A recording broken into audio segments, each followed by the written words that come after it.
Vamos a abrir la Biblia, Romanos capítulo 12. Ya entramos a la última parte, la última sección de la Escritura. Hoy vamos a ir a las cosas prácticas. Se supone hoy que si hemos llegado a esta altura de la carta, hoy el entendimiento del Evangelio tendrá que traducirse en cosas prácticas. Pablo quería que sus oyentes del primer siglo, amigos que estaban y hermanos en la ciudad de Roma, que no lo conocían, tuvieran mucha claridad del Evangelio. Y si el Evangelio llega y penetra, no solamente de forma intelectual, sino llega a nuestros corazones y llega y penetra más allá de lo que tú y yo nos imaginamos, nuestra vida no va a ser igual. Claro, a veces uno quisiera ver cambios radicales, ¿verdad? Pero Dios tiene un proceso, pero siempre que uno entiende el Evangelio, lo va entendiendo gradualmente, Dios va efectuando cambios en la vida de las personas. Y quizás el tema de hoy no es tan popular o no se predica con tanta frecuencia, pero hay la regla de 3 de la supervivencia. Y quisiera hacer esta analogía o comparación con la vida espiritual.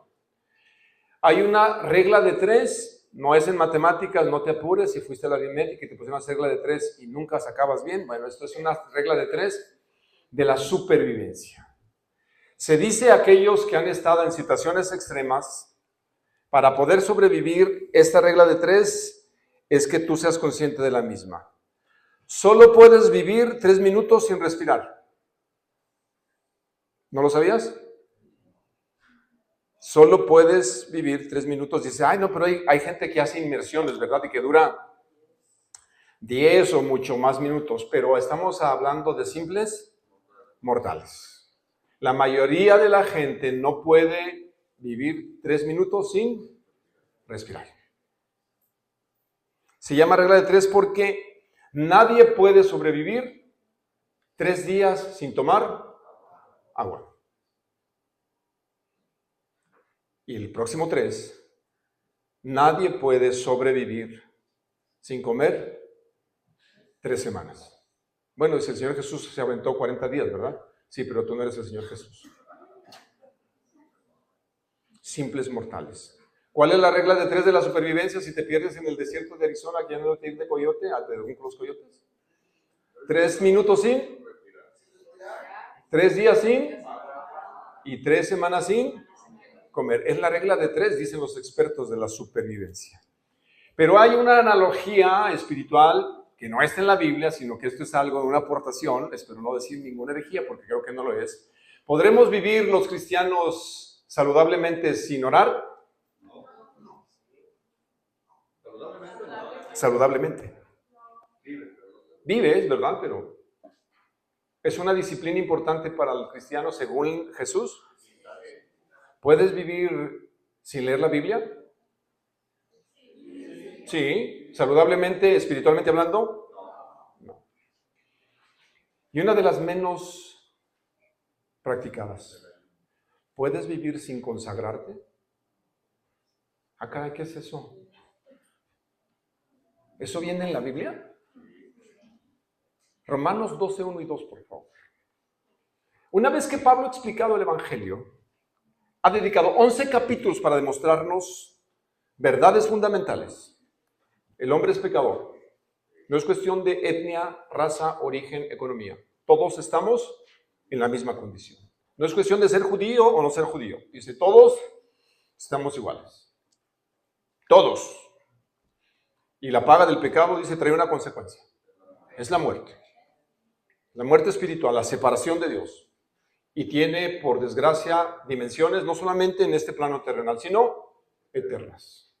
Y Dios es un juez justo. No nos gusta esa parte, pero es juez. Y como un juez justo va a emitir un juicio un día para todas las personas. Pero tú y yo, o aquella persona, puede librar el juicio y puede, como dice la Escritura, salir completamente libre, liberado de culpa. Pero es solamente de una manera según el Evangelio. Poniendo nuestra fe únicamente en Cristo Jesús como nuestro Señor y nuestro Salvador. Reconocer que somos pecadores, creer que Jesús murió en la cruz, depositar nuestra fe única y exclusivamente en Él, nos hace y nos declara justos. Capítulo 5 dice, justificados pues o declarados justos por la fe, tenemos paz para con Dios por medio de Jesucristo. Y ahora Pablo apela a que si tú y yo hemos entendido, sus oyentes y nosotros, el Evangelio, entonces él va a tratar de decirnos algo que es fundamental. No solo orar, leer la Biblia y otras disciplinas espirituales que son importantes, sino él va a dar un llamado. Y yo titulé esta mañana, y creo que ya lo prediqué alguna vez aquí, se llama el título de hoy, de mi mensaje, La urgencia de la consagración. ¿Qué es urgente? La consagración. ¿Has tenido alguna urgencia alguna vez en tu vida? ¿De cualquier tipo? ¿Económica? ¿Relaciones? ¿De salud? ¿De enfermedad? Una de las máximas urgencias es cuando estás enfermo del estómago, ¿no? ¿Y te urge qué? ¿Alguna vez les ha pasado eso? ¿Una vez nada más? Muchas, ¿verdad? ¿Se siente desesperación? Y luego dices, vas en el carro y dices, ¿todavía falta qué? Faltan 3 cuadras. Y una vez me pasó algo así y iba con esta urgencia fisiológica, iba con mi hijo. Y nos habíamos cambiado un departamento que tenía para llegar a nuestra casa 4 puertas. Yo iba tan mal y me dice, nada más te recuerdo, te hacen falta 4 puertas. ¿Usted cree que eso me animó? Dijo, ¿pero por qué me lo recuerdas? Parece cómico, ¿no? Pero nos ha pasado. La pregunta es si esa misma urgencia que tenemos de una necesidad fisiológica que a todos nos ha dado, entendiéramos que la Biblia nos urge a que nos consagremos. Si fuera esto tan necesario, que yo lo tengo que ¿qué? Lo tengo que hacer. Es como si dejara yo de respirar. Miren cómo empieza ahora la parte práctica. Una vez más, Pablo dice, ok, espero, me imagino que Pablo decía, que en esta carta mis oyentes hayan podido entender la dimensión del Evangelio. Todo lo que se hizo para que nosotros pudiéramos volver a tener una buena relación con Dios. Fue algo excepcional, único, que no va a pasar 2 veces. Una sola vez Jesús vino, murió, resucitó y ascendió para pagar por nuestros pecados. Si esto queda claro y entendemos, nos arrepentimos y confiamos como hemos cantado, ¿verdad? Las cosas a veces no van bien, pero tenemos que aprender a confiar porque Dios es fiel. Ahora Pablo dice, apelando a sus oyentes y a nosotros 2000 años después, nos dice lo siguiente. Ponte en este momento como si el apóstol Pablo te estuviera diciendo esto de manera personal. Y dice, por tanto, hermanos, esto no es para los de allá afuera, ¿es para quién? Para los cristianos. Dice, por tanto, hermanos, híjole, les ruego. ¿Alguna vez te han rogado? ¿Alguna vez tú has rogado? ¿Alguna vez has rogado a alguien? ¿Has rogado a alguien? Que te dice, no seas rogón. Pero cuando amas mucho a alguien, ¿ruegas o no? Sí ruegas. ¿Tú crees que Pablo no ama a estos cristianos? ¿Les está qué? Les ruego. Yo no sé si Pablo estaba hincado pero dice, les ruego. ¿Qué les ruego? Hermanos, les ruego. Pero él va a hacer un ruego en base a una premisa fundamental o un punto importante. Por las misericordias ¿de quién? Es decir, si tú entendiste todo lo que Dios ha hecho a tu favor, si crees que Jesús, siendo como fue perfecto, santo y justo, murió en tu lugar, la lógica más evidente que tú y yo podremos hacer como una decisión de vida es lo siguiente. Pablo decía, te ruego. Cuando uno está enamorado y le ruega a alguien, tú lo que quieres es que esta persona entienda cuánto amor le tengo. Puedo llegar al límite aún de humillarme por ti. Te ruego que me ames. ¿Tú crees que Dios no se humilló? Dice la Biblia que Jesús se humilló a lo sumo por ti y por mí. Y a veces nosotros somos como aquel que no te ama, ¿verdad? No seas rogón. ¿Qué mal? ¿Qué mal te ves haciendo eso? te denigras. Ámate a ti mismo. Se siente feo, ¿no? Mira, Pablo dice, les ruego, si hemos entendido que nuestra vida era miserable, que estábamos completamente apartados de Dios, que estábamos en la quiebra espiritual, si has entendido esta verdad en el Evangelio, ¿qué pide Pablo? Le ruego, no solamente pide, le ruega, que presentéis vuestros cuerpos como sacrificio vivo y santo, aceptable a Dios, que es vuestro culto racional. Y no os adaptéis a este mundo, sino transformaos mediante la renovación de vuestra mente para que verifiquéis cuál es la voluntad de Dios, lo que es bueno, lo que es aceptable y lo que es perfecto. Esos dos versículos el día de hoy. ¿Cómo se llama el mensaje de esta mañana o de este mediodía? La urgencia de la consagración. Así que, o por consiguiente, es la llave de la transición. Aquí hay como una bisagra. 11 capítulos explica el Evangelio y aquí hay una bisagra. Va a entrar esta parte importante de la transición de su escrito, que nos arroja luz del contenido anterior de los 11 capítulos. Y Pablo le urge a la audiencia del primer siglo y a ti y a mí a responder al mensaje del Evangelio, como ya lo explicó en la carta. De esta manera, la consagración del creyente es un resultado natural de la comprensión del Evangelio. Repito, de esta manera, la consagración del creyente es el resultado natural de comprender o entender el Evangelio. Es decir,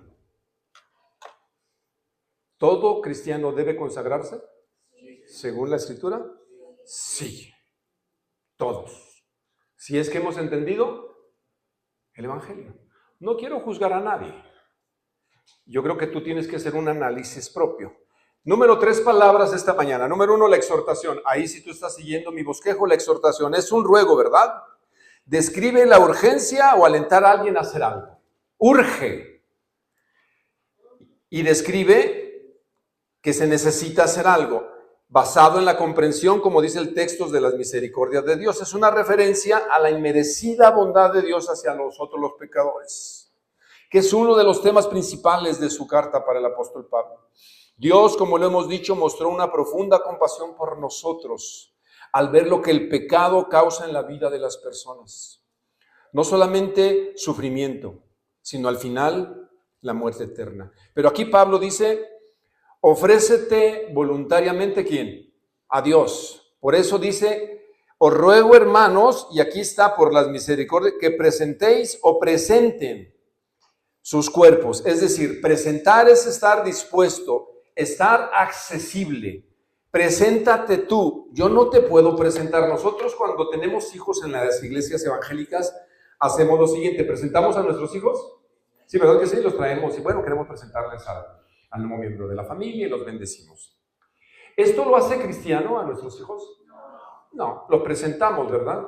En un futuro cada uno de ellos tendrá que tomar su propia decisión. Ahora, ¿yo puedo forzarlos a presentarse ante Dios a que se consagren?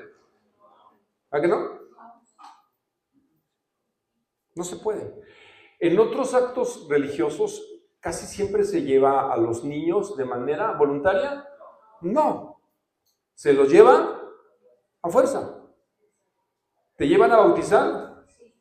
Digo, a los que nos bautizaron. ¿Te pidieron tu opinión? Hasta vestido nos pusieron algunos de nosotros, ¿verdad? Se llama ropón. Y un fiestón. Confirmación.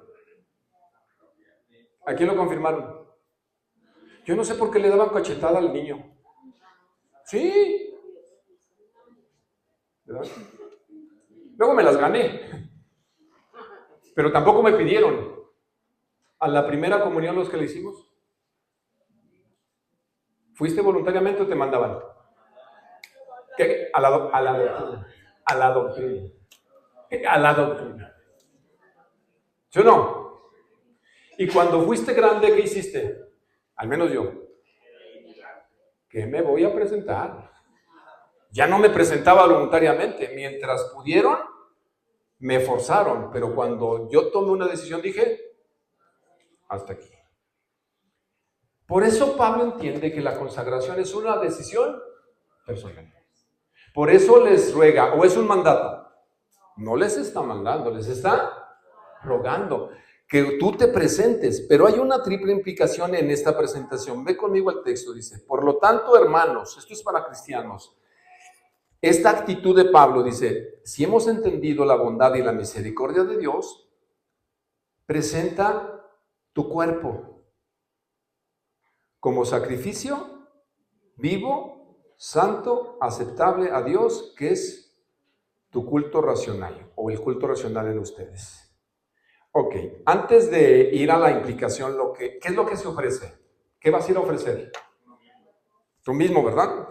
Pero dice la palabra cuerpo, ¿verdad? ¿Qué querría comunicar Pablo cuando se presenta tu cuerpo? Ok, completo, total, el soma. ¿Es necesario hacer un esfuerzo para presentarse delante de Dios? Pregunta: ¿hiciste un esfuerzo para venir hoy aquí? ¿Qué fue lo que más te costó trabajo esta mañana hacer? Levantarte, ¿verdad? ¿O no?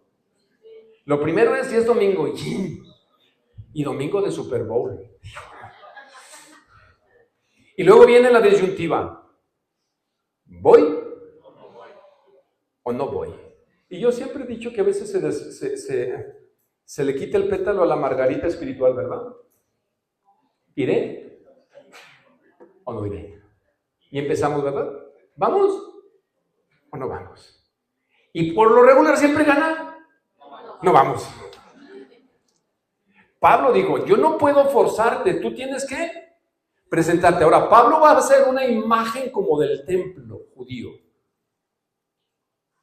Y quizás los romanos también entendían los sacrificios, porque aunque no lo creas, los romanos ofrecían muchos sacrificios a sus deidades. Pero para ti, para mí, como que ya esto no tiene quizás mayor relevancia, porque en nuestra cultura, pues los sacrificios como ellos los entendían no son contemporáneos. Pero la pregunta: ¿es un sacrificio a veces venir a la iglesia, sí o no? ¿Los demás vienen contentos? A veces sí, y a veces no. Pablo sabía que es un sacrificio la consagración. Dice: preséntate tú. Y tienes que presentar tú tu cuerpo. Aquí no se vale el amigo espiritual que se queda en casa pero está en espíritu con la iglesia. Yo desde aquí les apoyo, les mando mi bendición. Estoy con ustedes, hermanos. Pero desde casa, No, dijo: preséntate tú y al templo. Ahora, ¿cuál es la implicación? Fíjate, vamos al texto, por favor. Presenta tu cuerpo como sacrificio. Si tú conoces un poco la Biblia y el Antiguo Testamento, ¿quiénes presentaban los sacrificios? ¿Cualquiera? El sacerdote. Ahora, ¿quién la va a hacer de sacerdote? Tú. ¿Cuántos sacerdotes debe haber aquí? Todos. Porque yo voy a tener un pueblo de sacerdotes. Entonces, ¿quién va a ser el encargado de llevar el sacrificio? Yo soy el sacerdote. Por si no creías, eres un sacerdote. Caray. Pero tengo otra noticia. No solamente eres el sacerdote, tú eres la ofrenda. Caray. ¿Quién es la ofrenda? ¿Tú? ¿Y el templo? ¿Tú también? O sea, sé que en el sacrificio de la consagración, ¿quién es el sacerdote? ¿Y a quién vas a sacrificar? ¿Y quién va a ser el templo? ¿O ignoráis que vosotros sois templo del Espíritu Santo en el cual mora Dios? ¿Cómo está el templo hoy? Pero ustedes son linaje escogido, real sacerdocio, nación santa, pueblo adquirido por Dios, posesión para Dios, a fin de que anuncien las virtudes de aquel que los llamó de las tinieblas a su luz admirable. ¿No sabéis que sois templo de Dios y que el Espíritu Santo mora en ustedes? Si alguien destruye, fíjense lo que dijo Pablo a la iglesia de Corinto: si alguien destruye el templo de Dios, Dios los va a destruir. Porque el templo de Dios, el cual son ustedes, es santo. ¿Cómo anda el templecito? Sé que repetimos mucho. Hay cosas y hábitos que tenemos que en la Biblia no vienen, ¿verdad que no? Pero sí entendemos que somos templo. Cuando uno ve la imagen del templo en el Antiguo Testamento, ¿era un lugar muy especial o no? ¿Sí o no? Pregunta, ¿un cristiano debe cuidar su cuerpo? ¿Sí o no? ¿Qué tanto lo cuidamos? ¿Qué tanto cuidamos el templo? Porque no solamente eres el sacerdote, luego eres la ofrenda. Ahora, si tú vas a una imagen del Antiguo Testamento, ¿cómo debía ser el cordero? De 1 año, dijo. Que esté perfecto, bonito, para que se lo ofrezcamos al Señor. Ese era el principio, ¿verdad? Por eso la implicación de que a Jesús no se le quebró ningún hueso, porque si se le haya quebrado, no sería un cordero perfecto. Ahora, nosotros somos templo. Y hay cosas que en la Biblia no vienen, pero que se infieren. La pregunta es, no estoy juzgando a nadie. ¿Habrá cristianos que todavía fuman? ¿Dice la Biblia no fumaréis? Primero de Saúl, capítulo 1, versículo 1. ¿O sí dice eso? ¿Verdad que no? Dice el dicho, después de un buen taco. Ah, caray, se lo han hecho, Muy bien. No, la Biblia no dice eso, ¿verdad que no? Pero, ¿daña el cigarro? Daña 2 cosas. Tus pulmones y tu bolsillo. ¿Cuánto cuesta una cajetilla de Marlboro? Los inocentes. Como 100 pesos, creo yo, ya estará la de Marlboro. Fácil. Sí, porque esos me caen malanos de aquí. Si tú le vas sumando a tu economía y a tus pulmones, pero la Biblia no dice, ahora, ¿cuántos toman Coca-Cola? Los demás no toman coca. Pregunta, ¿es pecado tomar coca?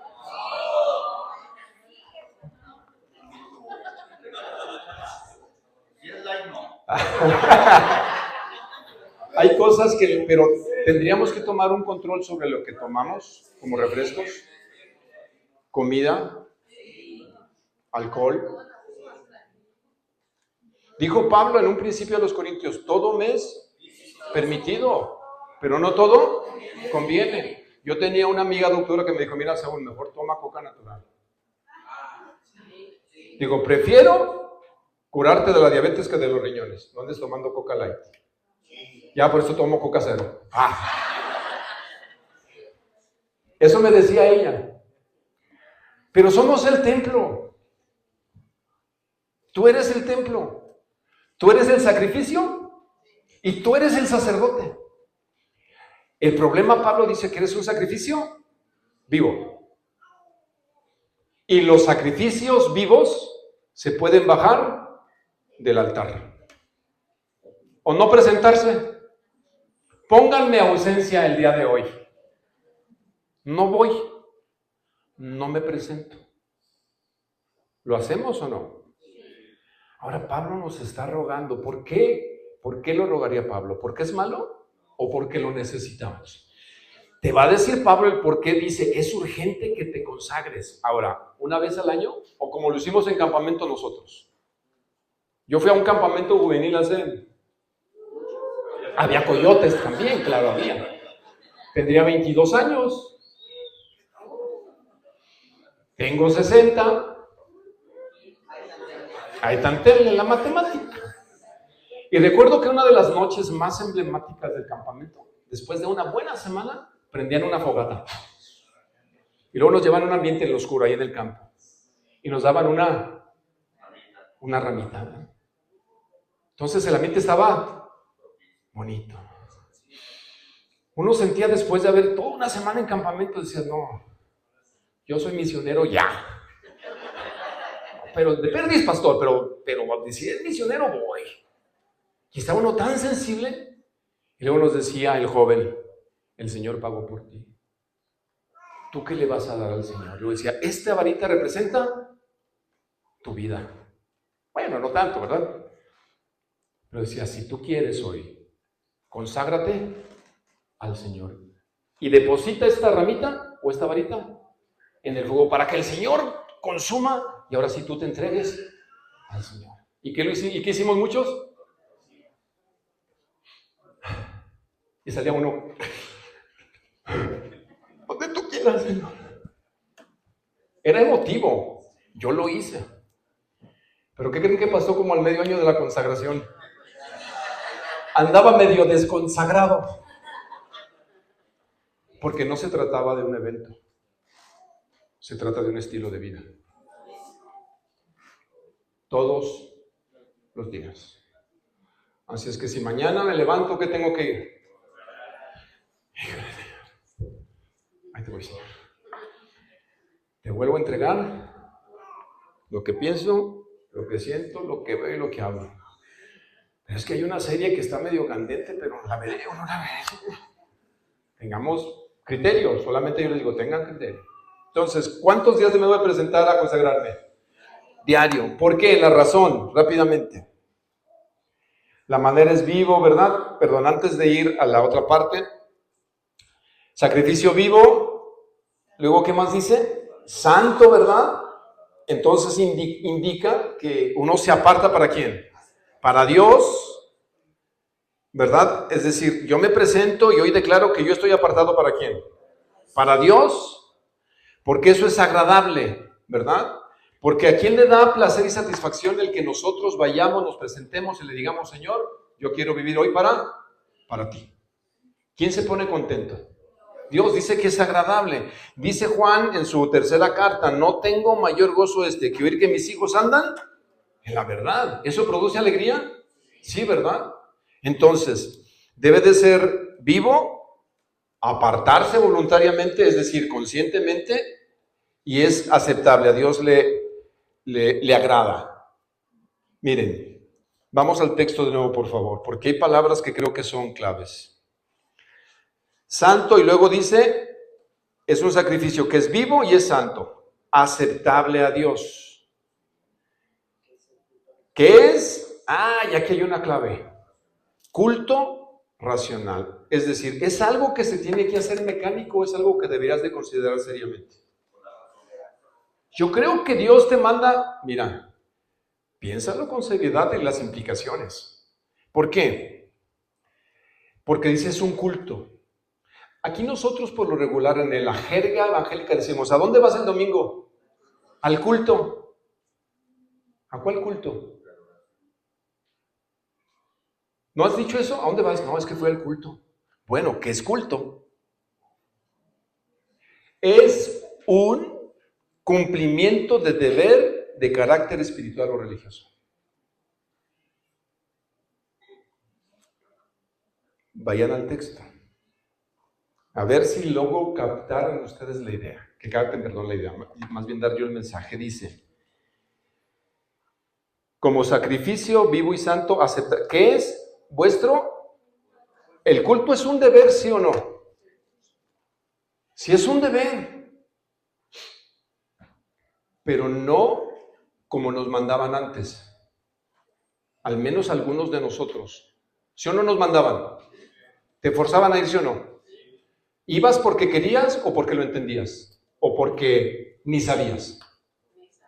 Yo ni sabía y ni quería. Y les soy muy honesto, tampoco lo entendía. ¿O sí lo entendías? Por lo que tú quieras. Yo no estoy diciendo que está bien o está mal, pero al menos en mi experiencia religiosa yo no entendía. Así como entraba, salía. Y luego alguien que la epístola según a los romanos pasaba uno, y luego el otro decía el evangelio, y luego el otro el sacrificio, y luego la paz, y pues si yo ni lo conozco, pero ahí te va, y luego la limosna, no, pues no traigo sueldo, y puras de esas. Y ya cuando uno crece dice, mejor no voy, porque no lo entendemos. Entonces, aunque es un deber religioso, Pablo nos motiva a que lo entendamos. ¿Qué es vuestro culto qué? Racional.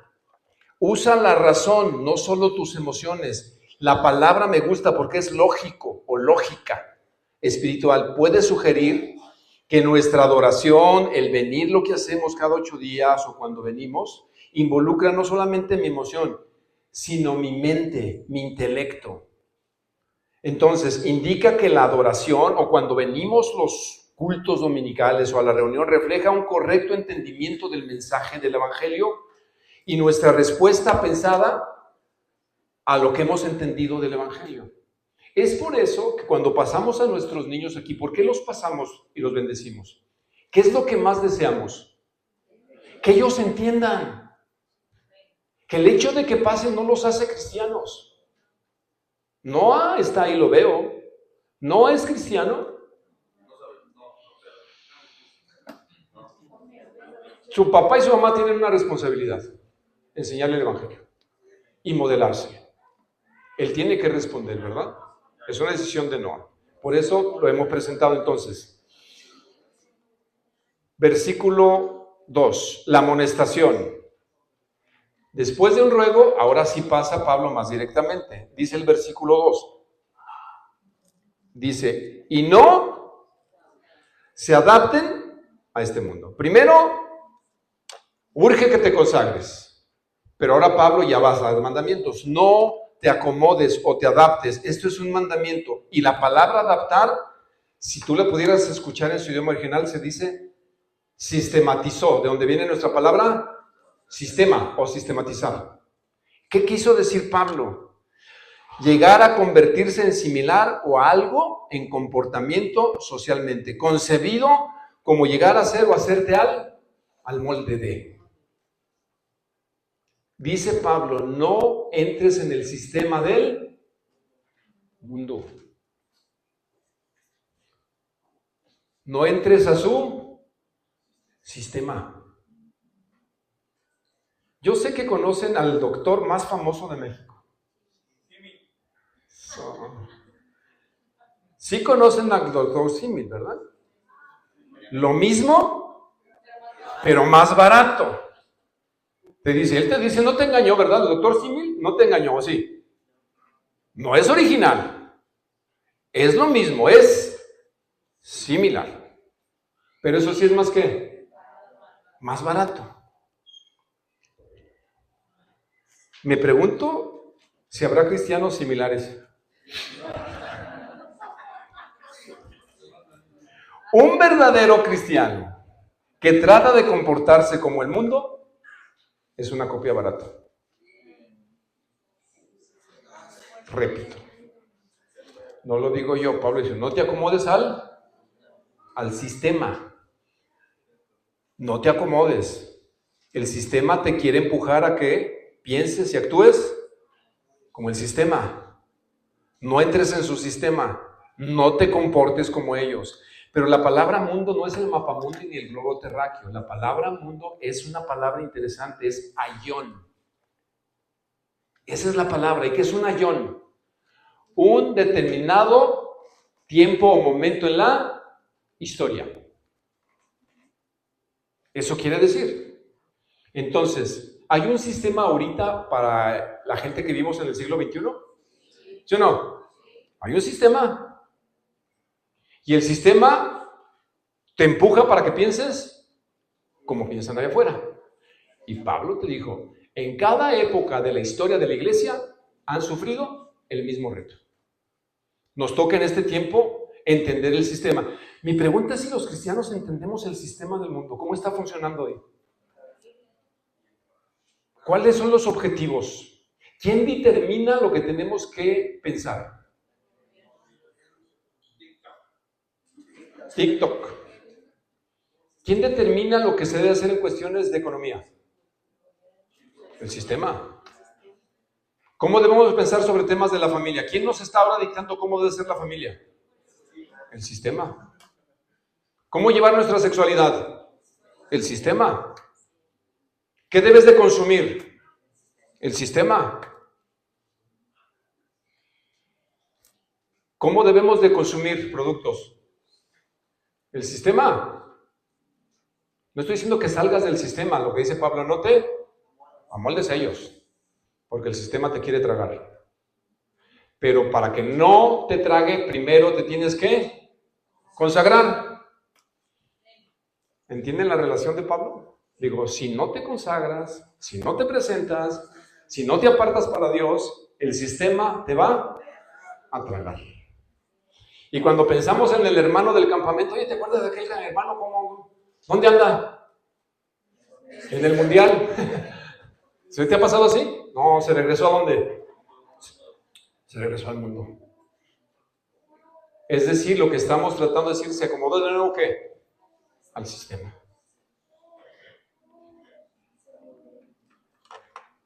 Transfórmate. Otro mandamiento, ¿verdad? Primero te dice, no le entres al sistema, sino transfórmate. Esto es un mandamiento. ¿Quién se tiene que transformar? El pastor que te ayude. ¿Para eso le pagamos? ¿Quién se tiene que transformar?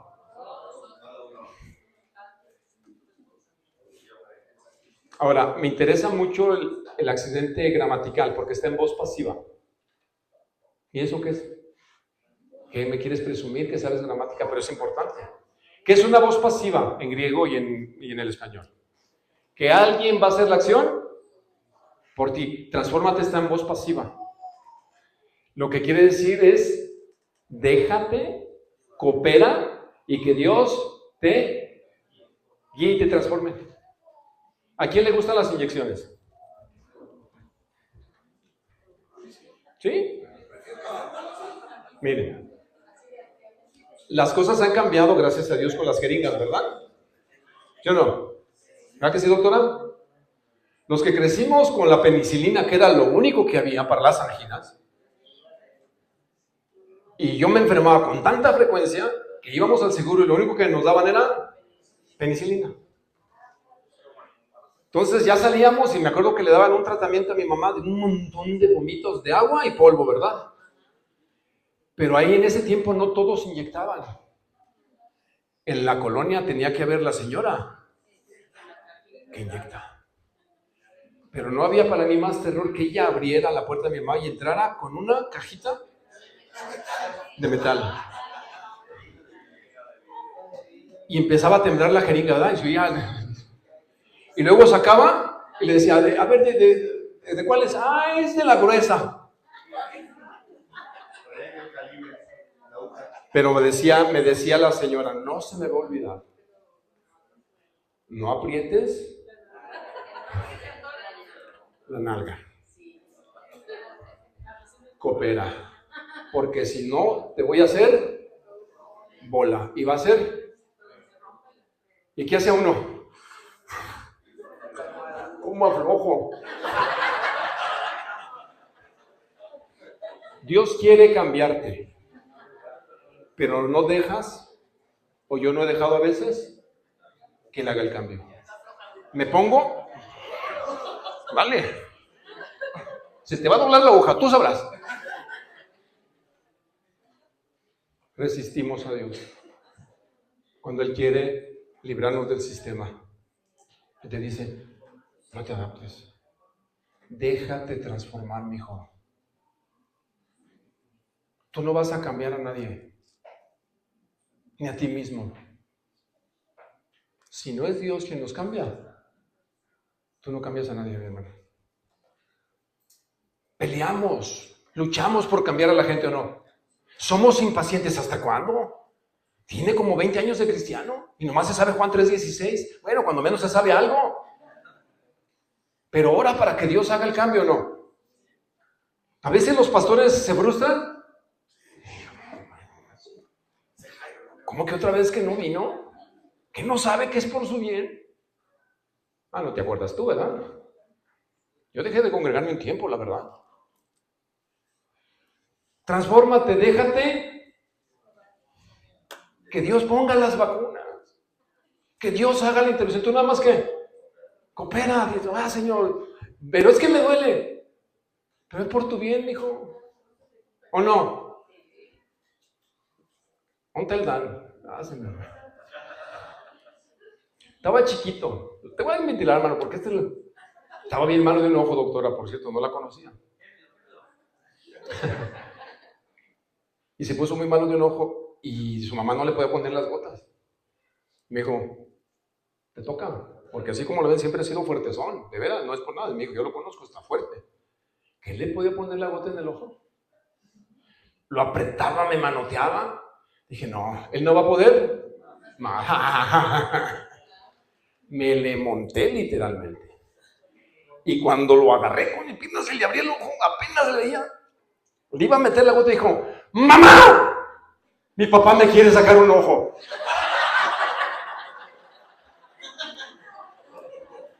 ¿Sabes que yo me encontré en etapas de mi vida creyendo que Dios me quería sacar los ojos? Pero era por su bien de mi hijo. Y cualquier sufrimiento y dolor, aunque no creas en tu vida, si estás presentándote a Dios, tiene un beneficio para ti. Porque Él nos ama, pero es voluntario. No podemos cambiarlos, ni a tus hijos, ni a tu cónyuge, ni a nadie. El único que puede cambiar nuestro corazón y nuestra vida es Dios. Pero hay una responsabilidad. Tú te tienes que presentar y tú tienes que cooperar. ¿O no? Y por último, compruébale.